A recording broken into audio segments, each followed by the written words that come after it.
I found this to be interesting because I'm sure you guys were filling in the blanks here. So when Ryan Day was talking about player relationships with the coaches and that he surveys all the players, has interviews after spring practice, talks about their relationship with the coaches, rate them on a scale of 1 to 5, and specifically talking about Matt Patricia and Tyler Bowen.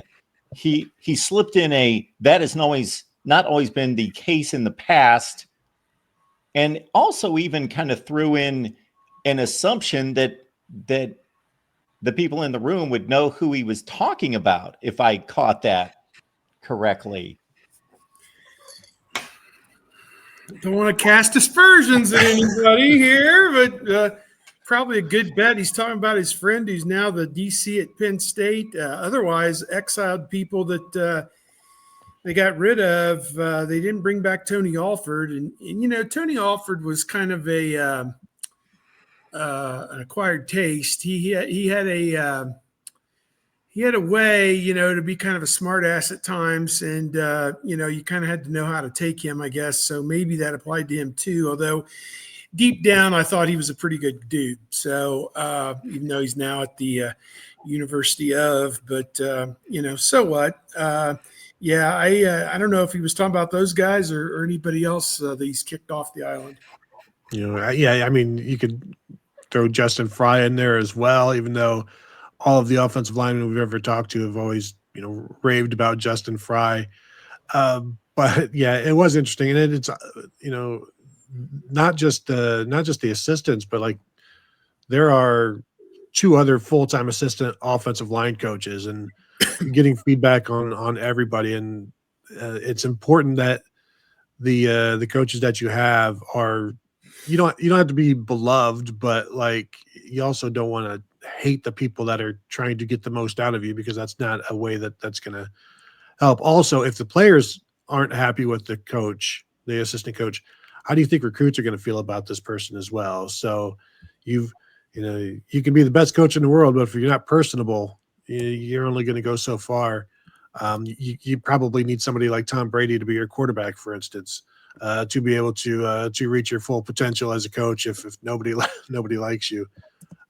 So yeah, it is interesting where I don't know, Mark, you seem to want to accuse some people. So why don't you throw some names out there? I think Steve already has. Well, we're just spitballing. And one was certainly one that, our friend at Penn State, that was the first name that came to mind for me. Yeah, he they've had abrasive there in the past. There was a guy 20, 25 years ago, John Tenuta, who was just an abrasive like a cactus, to deal with, very prickly. I don't think Knowles was quite that bad, but Knowles, there wasn't a lot of screw around in Knowles' persona. It was kind of like, and yet, he did a lot of things that were player friendly, like that silver bullet of the day type thing. I think players got a kick out of that when they were recognized as the best defensive player on the field that day. I think that was kind of a cool thing. So maybe it is him, maybe it isn't him. I don't know. I mean, to me, he had real dry sense of humor, and again, kind of like I said with Tony Alford, you kind of had to take him one way or the other with that. Well, and talking with the players at the combine after this all broke, and they're all like, he'll always be my defensive coordinator. Had no issues with him, although there was I don't remember if it was Ty Hamilton or somebody else. It may have been Ty Hamilton. He's like, yeah, no comment on that. So like he didn't want to talk about Jim Knowles leaving. He didn't want to share his thoughts on Jim Knowles leaving for Penn State. But one other aspect to that is when you are the defensive coordinator now, you don't have a position to coach. So you're not necessarily as close with players as you normally would have been when you also had a position to coach. And now that they've got all of their bases covered and Jim Knowles just kind of, or whomever just oversees everything. But the one thing that, again, when we're there after practice with interviews, like Matt Patricia is always talking to somebody.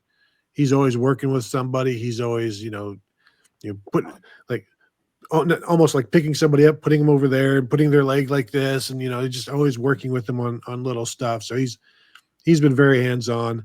And, I think, the reaction and the feedback for him has been good.